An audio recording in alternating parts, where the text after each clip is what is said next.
तो hello everyone. अभी हम लोग पहुंच चुके हैं रामबाड़ा।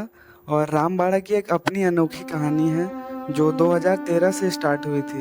एक्चुअली रामबाड़ा में बहुत ज़्यादा डेवलपमेंट हो चुका था और जो लोग जो है ना यहीं पे अपना बेस पॉइंट मानते थे 2013 तक। फिर 2013 के बाद ऐसा क्या हुआ कि अभी रामबाड़ा कुछ इस तरह से दिख रहा है जहाँ एक टेंट तक नहीं है। तो आइए मैं आपको बताता हूँ रामबाड़ा की स्टोरी और आगे लेके चलता हूँ आपको केदारनाथ ट्रैक में।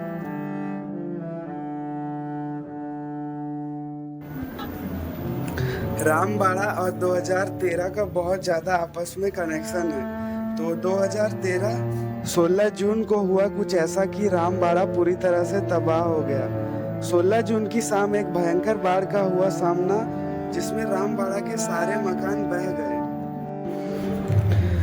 2013 की इस बाढ़ का कारण था चोराबाड़ी लेक और बादल फटना। इन दोनों कारण की वजह से रामबाड़ा पूरी तरह से तबाह हो चुका था। आज रामबाड़ा का कुछ ऐसा मंजर है कि यहाँ गिने चुने 2 टेंट ही दिखाई दिए मुझे। और रामबाड़ा पहले एक बेस पॉइंट माना जाता था। रामबाड़ा में कई सारे 2 स्टार होटल्स भी बन चुके थे जो कि अब पूरी तरह से गायब हो चुके हैं। यहाँ के जो आप देख सकते हो शेष अंश बचे हुए हैं। यहाँ के पुल पत्थर आदि जो टूट चुके हैं उनका नीचे कुछ हिस्सा बचा हुआ है। रामबाड़ा रामबाड़ा में 16 जून को 5,000 से ज़्यादा लोग रुके हुए थे। यहाँ शरण लिए हुए थे, लेकिन उन्हें बिल्कुल अंदेशा नहीं था कि उनके साथ जो होने वाला है उसकी कल्पना किसी ने नहीं की थी। मंदाकिनी नदी का रूप देखकर मंदाकिनी नदी और चोराबाड़ी लेक केदार घाटी को पूरी तरह से तबाह करके अब रामबाड़ा की ओर बढ़ रहे थे। और रामबाड़ा के लोगों को बिल्कुल अंदेशा नहीं था कि उनके साथ अब क्या होने वाला है। 5,000 यात्रियों में से कुछ गिने चुने यात्री बच पाए जिन्हें हेलीकॉप्टर से रेस्क्यू किया गया। रामबाड़ा में 250 से ज़्यादा दुकानें थी और होटल तो और भी ज़्यादा थे, लेकिन उनका अभी नामो निशान तक नहीं है। और इस बात से यहाँ का मंजर पता चलता है। केदारनाथ और रामबाड़ा के अलावा ऋषिकेश में भी भयंकर बाढ़ का सामना करना पड़ा था। तो ये थी यहाँ की दर्दनाक घटना और एक तरह से महादेव का प्रकोप। आशा करते हैं कि आपको ये स्टोरी जानकर बहुत ही ज़्यादा दुख हुआ होगा और कई सारे जानकारी आपको मिले होंगे। जब भी आप केदारनाथ आओ तो रामबाड़ा के बारे में ज़रूर जानना। यहाँ को जरूर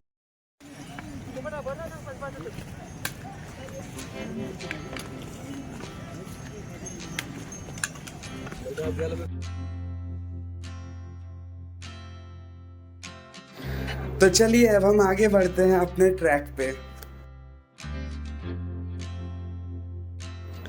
ये जो आपको दिख रहा है यह एक शॉर्टकट है और शॉर्टकट मैंने लिया ताकि मेरा कुछ समय बच सके। और माना जाता है कि ये यहाँ का सबसे लंबा शॉर्टकट है जिससे आपकी बहुत सारी डिस्टेंस जो है वो बच जाती है। तो अगर आप में कैपेसिटी है तो शॉर्टकट आप ले सकते हो। बहुत सारे लोग इससे जा रहे हैं, आप देख सकते हो। लेकिन मैं आपको एक सजेशन देता हूँ, आप इससे उतरना मत। ये बस चढ़ने के लिए यूज़ किया जाता है।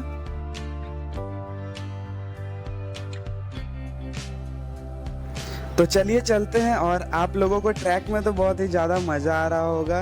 एक तरह से ये स्वर्ग को जाने वाला ट्रैक है। तो आप वीडियो में बने रहिए, बहुत ही अच्छा लगेगा आपको।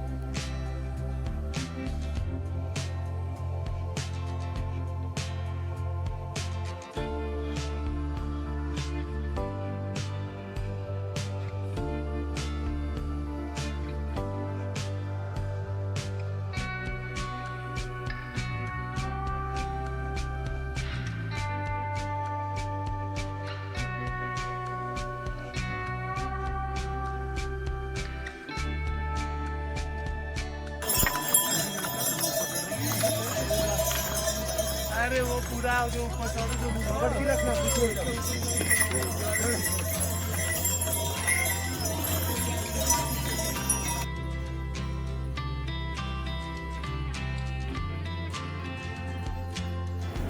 केदारनाथ में आपको 4-5 ग्लेशियर मिलते हैं जो एक एक करके आपके सामने आते हैं और वहाँ ढेरों बर्फ़ जमी रहती है।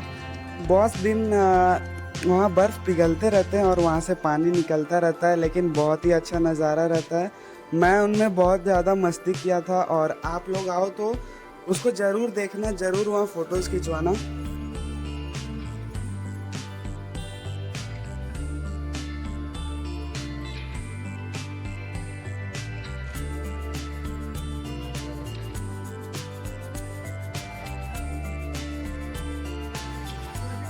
तो अभी हम लोग ट्रैक पे ले रहे हैं कुछ रिफ्रेशमेंट, और ये रिफ्रेशमेंट है वाटरमेलन।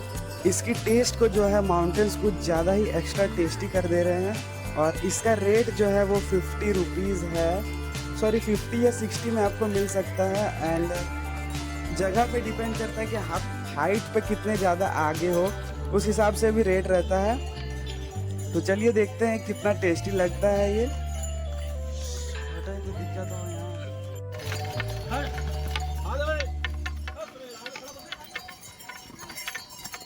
तो अभी यहाँ से केदारनाथ की दूरी जो है वो है 4 से 5 किलोमीटर, और हमें अभी 4 से 5 किलोमीटर और आगे जाना है।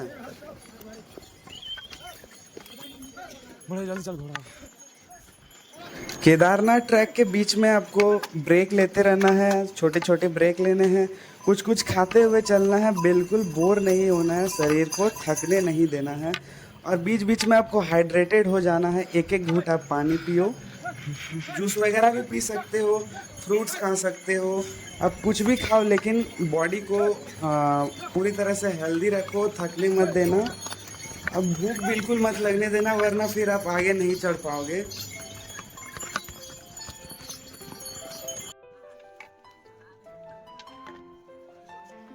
अगर आपकी सांस फूल रही है तो आप कपूर ले लेना, कपूर सूंघते हुए चलना। और अगर आप ट्रैक पर कपूर लाना भूल गए हो तो कोई दिक्कत नहीं है, ट्रैक पर आपको कपूर मिल जाएंगे, सारे दुकानें में मैंने देखा कपूर है। और अगर आपको चलने में दिक्कत हो रही है तो आप लाठी ले लेना।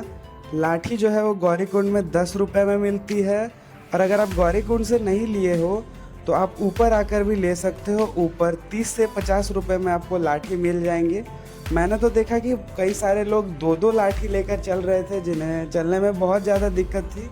तो आप लाठी ले लेना अगर आपको दिक्कत हो रही हो, लेकिन पैदल यात्रा करो, महादेव के पास पैदल जाओ।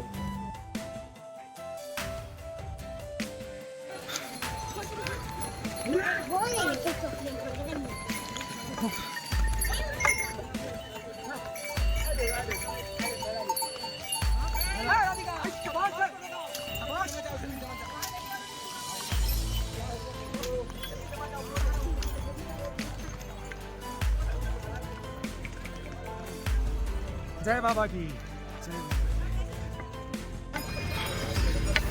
तो अभी हम लोग बड़ी लिंचोली पहुंच चुके हैं, और बड़ी लिंचोली में आपको स्टे मिल जाता है।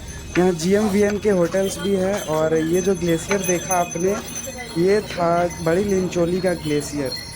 और आगे आप बने रहना, आगे और भी अच्छे अच्छे नज़ारे आपको देखने को मिलेंगे।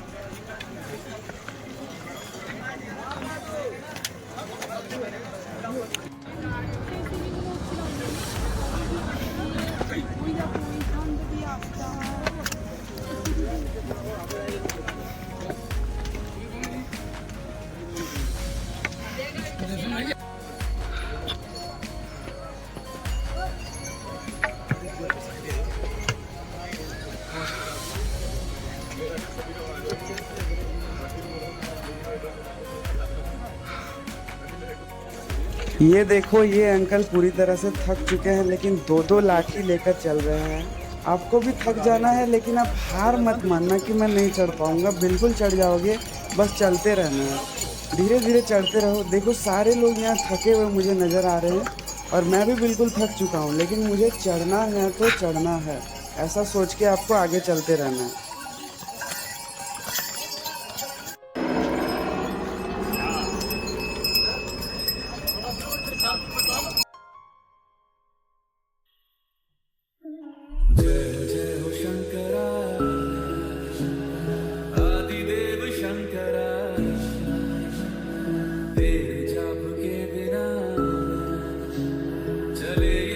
किस तरह मेरा कर्म तू ही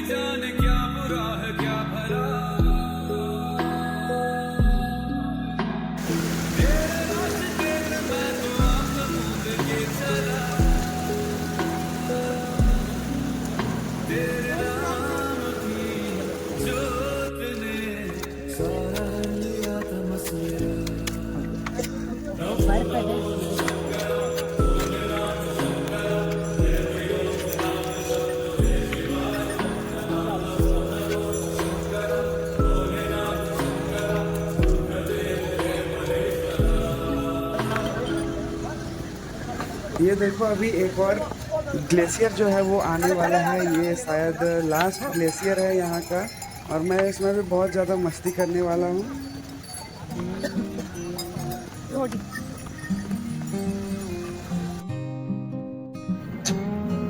और ये जो आप देख रहे हो ये है घोड़ा पड़ाव। अगर आप घोड़ों से आते हो तो आपको यहीं तक ले जाया जाएगा, और इसके आगे आपको पैदल चलना होगा। यहाँ से मंदिर की दूरी है बस 1 किलोमीटर। 1 किलोमीटर आपको पैदल चलना पड़ेगा। अगर आप घोड़े से आओ, पैदल आओ, कुछ भी आपको चलना ही है। और यहाँ से केदारनाथ का मंदिर दिखना भी स्टार्ट हो जाता है। बहुत ही अच्छा नज़ारा है। पीछे आप पहाड़ों को देखो, पूरी तरह से बर्फ से ढके हुए हैं।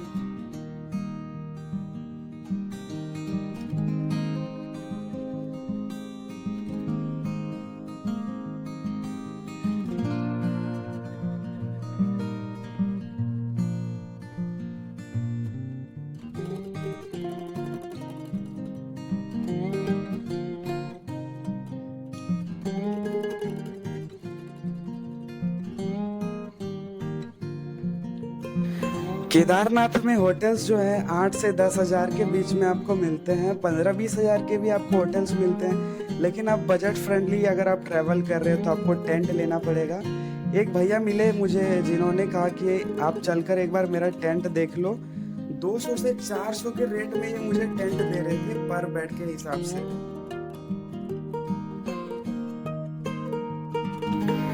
ये जो टेंट है वो 200 पर हेड के हिसाब से मुझे मिल रहा था। इसमें पूरी तरह से रूम हीटर दिया गया था, गर्म पानी की सुविधा थी, नहाने की सुविधा थी, सभी सुविधाएं थी मात्र 200 रुपये में। क्योंकि यहाँ अभी भीड़ कम है हल्की सी, इसीलिए आपको इस रेट में मिल रहे हैं। लेकिन आपको याद रखना है कि अगर भीड़ ज़्यादा है तो 1000 रुपये तक टेंट का रेट जो है वो जा सकता है।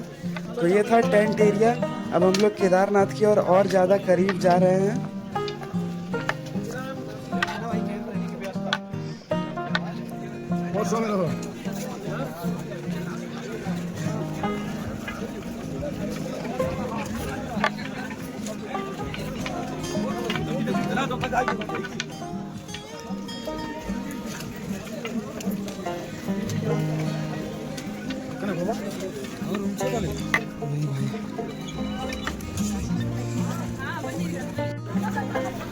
और ये जो आपने देखा ये है नंदी बेस कैंप। GNVN यानी गढ़वाल मंडल का जो सरकारी टेंट होते हैं वो यहाँ आपको मिलेंगे।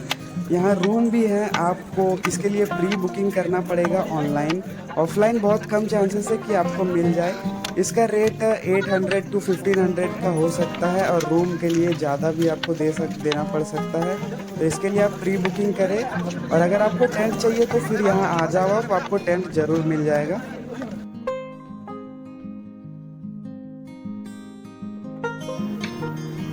और ये जो आप देख रहे हो यहाँ की टेंट कॉलोनी है, पूरी तरह से सरकारी। आप यहाँ आकर अपना स्टे ले सकते हो। खाने पीने सबकी आपको सुविधा मिल जाएगी। ये सारे GMVN के टेंट्स हैं और आप यहाँ स्टे कर सकते हो। और ये जो आप देख रहे हो यहाँ कई सारे कंस्ट्रक्शन के काम चल रहे हैं। सामने एक हेलीपैड भी है जहाँ हेलीकॉप्टर आके आपको छोड़ देते हैं। आप हेलीकॉप्टर की बुकिंग फाटा से करवा सकते हो, लेकिन ये भी आपके लिए प्री बुकिंग होनी चाहिए।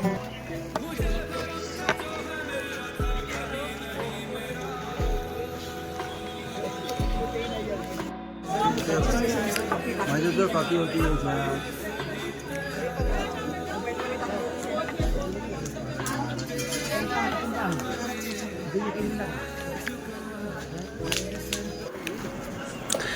तो ये जो आप लोगों ने लाइन देखी, ये थी पर्ची कटवाने के लिए लाइन। पर्ची कटवा रहे थे लोग ताकि उनका दर्शन हो।